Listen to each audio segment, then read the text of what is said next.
Quiero agradecer también a todos los que me han apoyado, me han acompañado, a los senadores que me abrieron las puertas, a las senadoras que me recriminaron y me reprocharon algunas ideas que tengo, pero las pude expresar con libertad y creo que al final de cuentas logramos convencer a la mayoría de los participantes la importancia que tiene el Poder Judicial Federal y sobre todo defender su autonomía, la independencia de los jueces, y esto que es lo que debemos de trabajar, es que el derecho prevalezca en nuestra nación.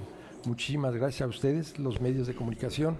No todos fueron tan tranquilos como para no criticar la posibilidad de esta terna que integró el señor presidente con 2 damas y con su servidor.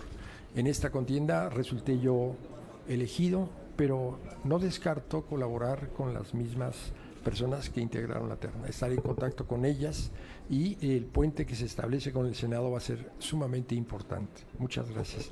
Les puedo contestar algunas preguntas, así con el permiso del señor senador, en este caso. Sí, señor.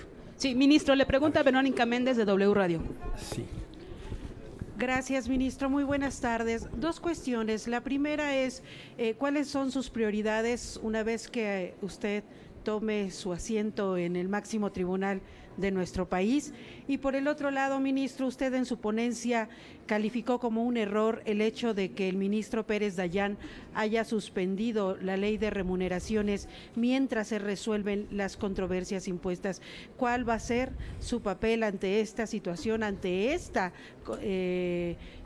controversias que se han impuesto en la Suprema, estas acciones de inconstitucionalidad que se han interpuesto en la Suprema Corte de Justicia de la Nación? Un tema muy espinoso. Claro. Ministro. Desde luego, lo primero que haré es ponerme a las órdenes de los ministros de la Suprema Corte, empezar a elaborar y construir un trabajo de conciliación, de estudio, analizar los asuntos que estén pendientes por resolver, compartir con los señores ministros mis experiencias y pedirles que compartan conmigo las experiencias y los puntos de vista de ellos. El trabajo que deja el ministro José Ramón Cosío, como decía alguno de los participantes, es un trabajo a seguir, a continuar en la línea que ha trazado en su ponencia. Yo he manifestado mi intención de conservar al mayor número de los secretarios de estudio y cuenta que tiene el ministro y sobre todo seguir esa línea de estudio del derecho comparado para poder incorporar en las resoluciones que me toque ser ponente el estudio del derecho comparado para ver las experiencias internacionales. Esa es una línea de trabajo nuevo, me tendré que acostumbrar a otra forma de trabajar. Ahora trabajo con 2 colegas y en este caso pues seremos con 4 colegas además de mí.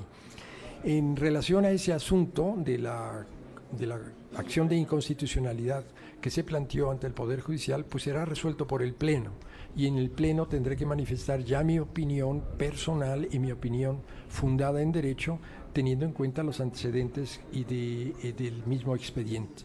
Yo no podría decirles a ustedes qué haría ahorita porque sería adelantar mi criterio. Esa opinión que expresé es una opinión libre, es una opinión de académico, y reitero en esta ocasión mi respeto profundo por el ministro Pérez Dayán, a quien conozco de hace más de 30 años y con quien he compartido muchas horas de estudio y de discusión. No se trata de imponer un criterio, sino de responder a esa inquietud que existe ahora y que es competencia del Pleno de la Suprema Corte de Justicia de la Nación, de la que afortunadamente tendré que formar parte. Muchas gracias. Carlos Guzmán de Debate MX. 2 preguntas, muy buenas tardes. La primera, si nos puede dar su línea que tendrá en cuanto a la cuestión de derechos humanos y todo el trabajo que pueda yo hacer en defensa de los derechos humanos, de los tratados internacionales, de las convenciones, será una tarea prioritaria y lo apunté en todas mis intervenciones. Yo soy un ferviente creyente en la necesidad que tenemos de hacer extensiva la vigencia de los derechos humanos en nuestro país. Los derechos humanos que se plasman en las distintas convenciones, en los tratados internacionales, y adoptar en forma rápida y sumaria la doctrina que se ha planteado en la Corte Interamericana de Derechos Humanos, pero no lo interrumpo. Sí, en cuanto al derecho de identidad y obviamente el mensaje que le daría a la gente que tiene tomada la sede de lo que es la Suprema Corte. Yo les invitaría a dialogar. No, a este país no le hace bien para nada estos enfrentamientos. Y yo creo que independientemente de la protesta que pueda haber, que respeto, yo dije al final de mi intervención mi absoluto respeto a la libertad de expresión, y es una forma de manifestar que tenemos que entender.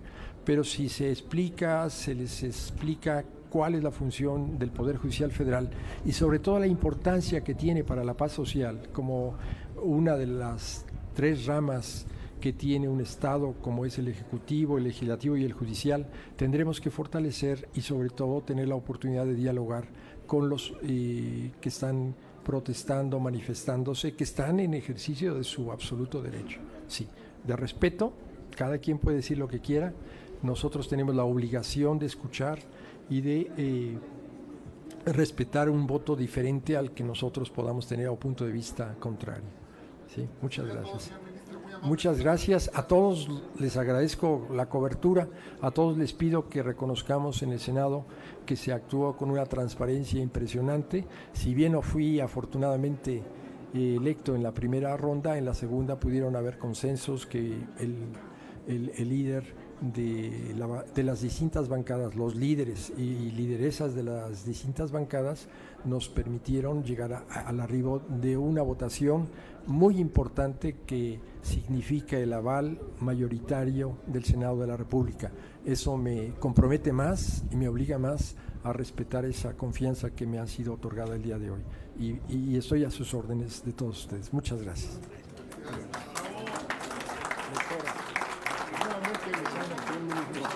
Enhorabuena. Hay pasos perdidos.